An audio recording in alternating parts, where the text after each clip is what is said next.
patty, ang ating beef patty. Yan.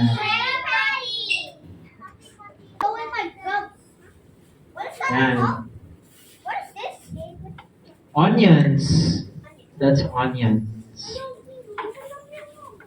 Yan. So, okay na po. Nailagay na po natin ang ating patty, cheese, pickles, mustard, and ketchup.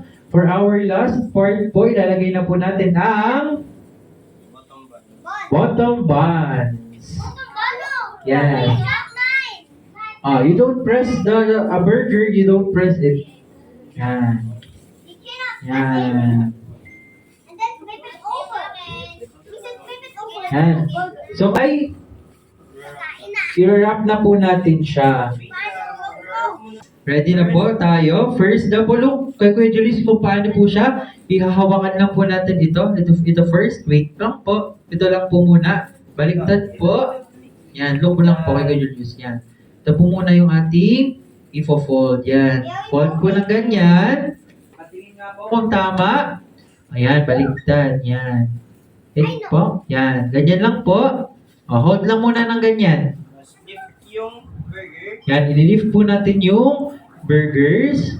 Yan, lift the burgers. Okay, buhatin po natin yung burgers.